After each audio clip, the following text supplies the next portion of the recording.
feral advocate for 19 years. It started with me taking on a project in my community of feral cats. One way to keep these feral cats warm is by getting styrofoam shelters. These have been tossed in dumpsters for years and years and years. They are from, most of the time, hospitals have them, laboratories, sometimes within the hospital or freestanding, not in the hospital. Food organizations have them, and food supply places. And this is one it's very thick. It's a very thick styrofoam container, and just in minutes, this can be life-saving to a cat. The hole is very important. I've seen some people have holes that are the size of a basketball. You don't want that. The size should be really about 5.5 inches to 6 inches. And if you think of a typical cereal bowl, something like this, most of them are about that diameter. This is perfect. This is about 6 inches. Cats can go in small openings. You want to have the opening quite small to keep out like raccoons and that type of thing. It also helps keep the warmth within the shelter itself. So placing the hole is also very important, especially living in cold climates like Michigan. I've seen some people put the hole down here. You want the hole up.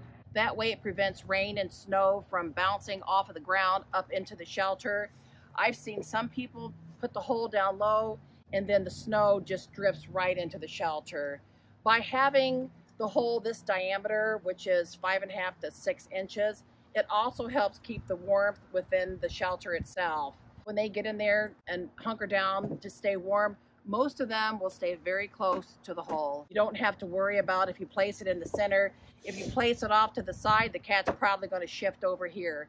They have a very keen sense of hearing, and they want to be close to this exit route. So you place the hole up as high as you can, and then you can take a pen or a marker. Frankly, I just use a knife and then just outline it. And then you can see the hole. And then you just take a good solid knife and then just start cutting the hole. If you have a bigger cat, you can go a little bit wider, but I recommend starting small. You can always make the hole larger if the cat doesn't go in.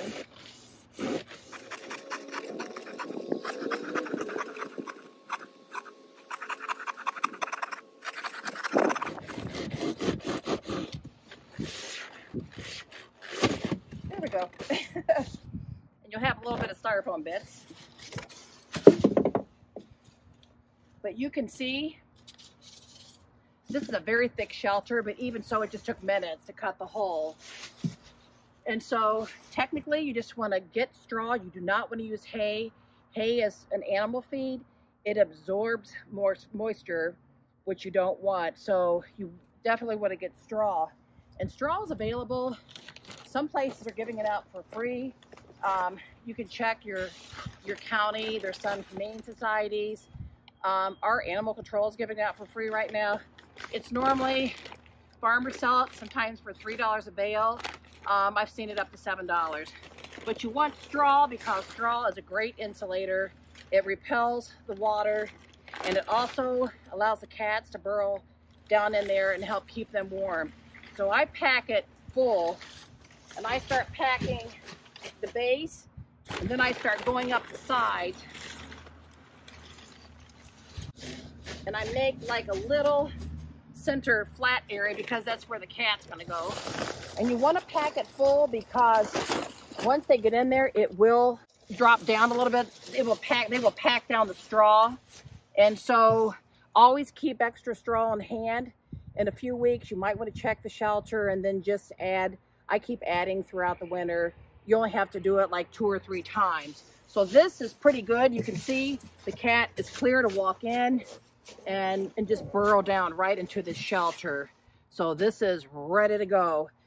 So we've got the straw packed in there. So now we put the lid on, and lid is pretty strong on this one. Even so, you can use duct tape. This is very strong packaging tape. I've used both. So you'll put strips, make sure that this lid stays on, and you can go all the way around the front, and then the back, and then the other side. And duct tape also works great. Sometimes if people live in an area where there's like a field across from where the cat shelters are going to be, I will take duct tape and go all the way around the shelter just so that lid does not fly off during a winter wind. So I use two types of tape to make sure that that lid is secure to the shelter. The one is a very strong duct tape. Some people, if it's in an area where they don't want so much visibility of the shelter, then I will go with a very strong, it's just a clear packaging tape that says heavy duty. This works great, and so it really does blend in with the snow. You don't have a gray coloring where the tape would be. So these two work great. I do not recommend masking tape. It just doesn't adhere to the surface. Another question I get is some people are worried that one hole is not going to be enough. They're afraid the cat's going to be trapped in there. I can tell you from 19 years of feral cat experience, most of the ferals, once again, sleep very close to the front of that hole. So I do not put a second hole in mine. I've never had an issue. If people are determined to make a second hole, you definitely don't want to make it directly across from the first hole because that air will just be so drafty, it'll go right through there. So a lot of people think, even with the shelter now pretty much finalized and it has the straw, they think if you just add a cozy blanket on top of the straw, that's going to add some extra warmth to the cat. Please don't do that.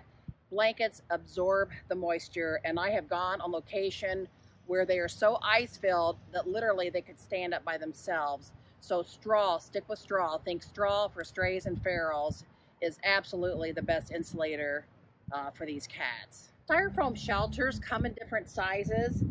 The size of this one would be for just one individual cat. And you can check, some people prefer this, some people prefer the larger ones.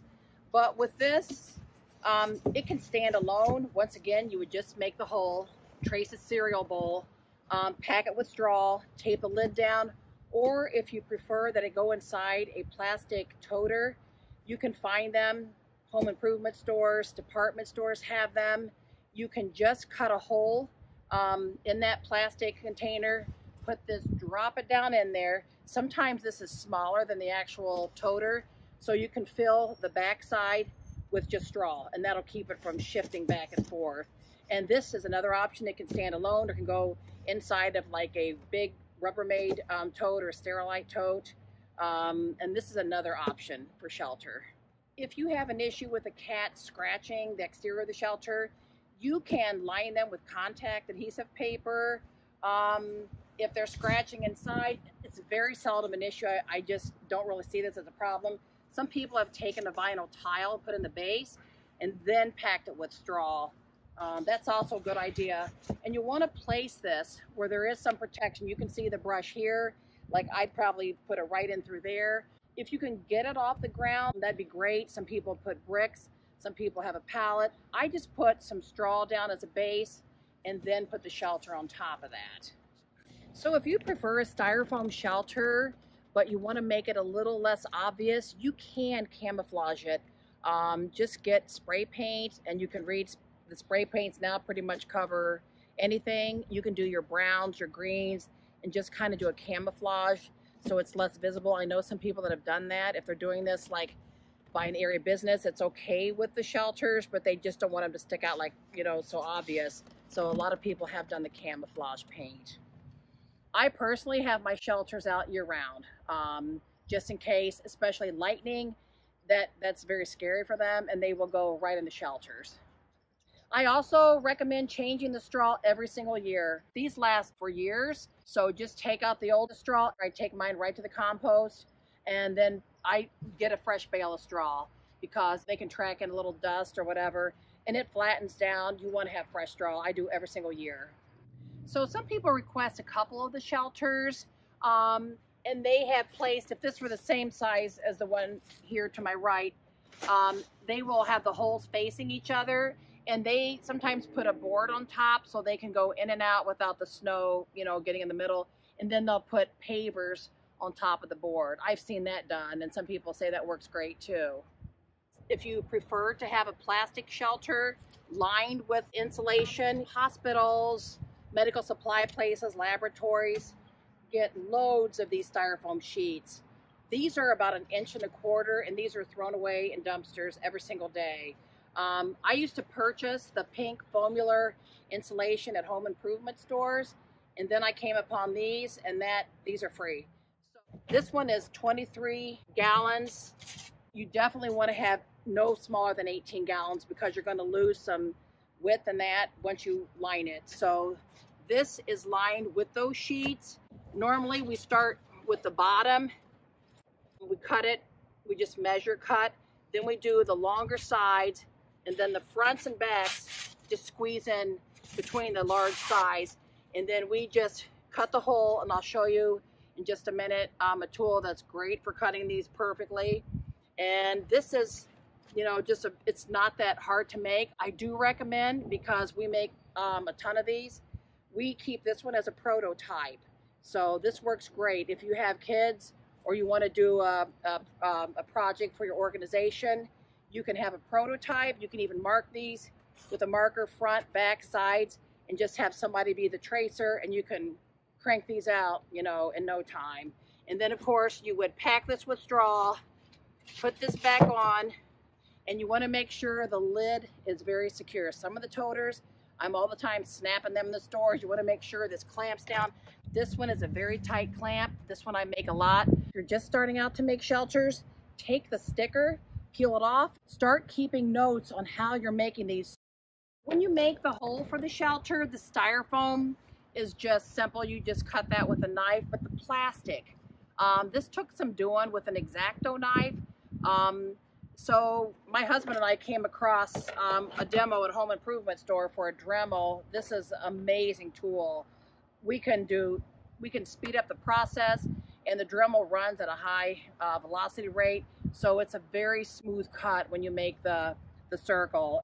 One of the feral cats that's actually at my residence is Linus. He's just over 9 years old. He has access to a shelter in the garage. A lot of times he likes to be outside. He's super feral. He loves his shelter. He's in one exactly like this, and he just has a great life.